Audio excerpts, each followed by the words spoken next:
Apa yang menjadi alasan seluruh pecinta Nikita Mirzani itu bilang kalau gue itu takut dengan dia? Gue itu hanya takut dengan Tuhan. Kalian sebagai pecintanya jangan malah mengadu domba antara yang kontra dan idola kalian. Kenapa? Karena nanti gak ada angin, gak ada hujan, idola kalian tiba-tiba diserang orang karena mulut netizennya, begitu. Dan di sini gue mau ngebahas pernyataan dari Mahkamah Konstitusi yang menyatakan bahwasannya rekaman suara itu sah menjadi alat bukti untuk melaporkan tindak pidana. Ya iyalah. Contohnya, misalnya kita merasa terancam, di bawah tekanan, lalu kita rekam sebagai bukti untuk dilaporkan kepada pihak berwenang, itu ya boleh. Yang tidak boleh itu adalah kalian menyebar-nyebarkan rekaman atau isi percakapan orang lain tanpa izin dari yang bersangkutan, dan juga tidak disamar-samarkan atau kalian jelas memberitahunya secara detail. Ini bukan persoalan lu hebat atau lu nggak hebat, kayak yang udah terjadi ya, ngerekam diiniin padahal orangnya tidak izin gitu. Untuk penahanan Nikita Mirzani ini kan sah secara hukum, jadi bukan karena ini intervensi siapa sehingga dilakukan penambahan penahanan. Bahkan mungkin bisa ditambah lagi tuh masa penahanannya 30 hari lagi, jadi 20, 40, 30 gitu kan. Atau mungkin langsung P21. Turut prihatin karena yang terberat di sini kan adalah TPPU-nya, maka kemungkinan Nikita Mirzani ditahan di penjara kalau memang terbukti TPPU-nya itu benar ketika bukti-buktinya jelas gitu.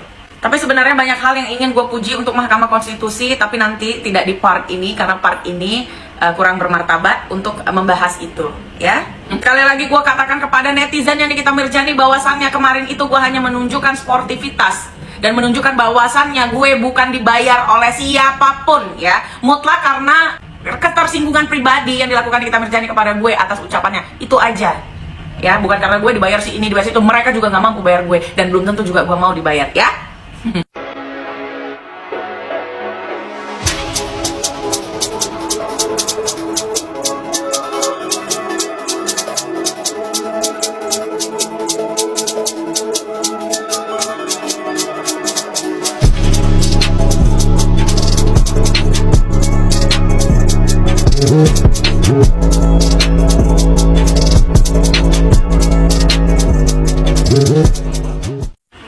Kemarin pas Icat jualan, gue order massage oil Nikita Mirzani, lip serum, sama slimming karena gue nggak tahu gue mau order apa.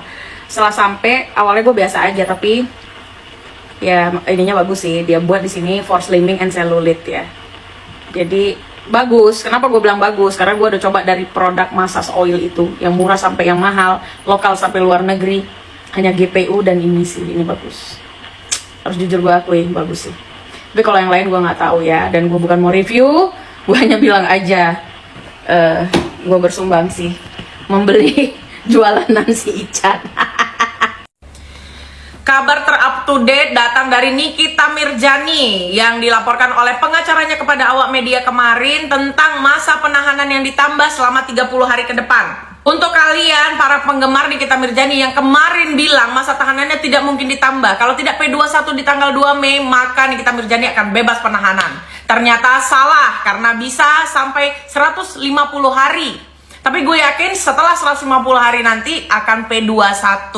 Jadi buat kalian doain saja Nikita Mirzani. Gak usah nantang-nantangin yang kontra Nikita Mirzani. Kalau Nikita Mirzani akan lepas, maka akan banyak yang ketar-ketir, apalagi gue. No, gue tidak akan ketar-ketir, karena yang harusnya ketar-ketir adalah lawan hukumnya. Catat. Dan sudah bisa dipastikan gue tidak pargoy karena masa penahanannya ditambah. Ya. Nanti kita tunggu P21, karena gue yakin akan P21.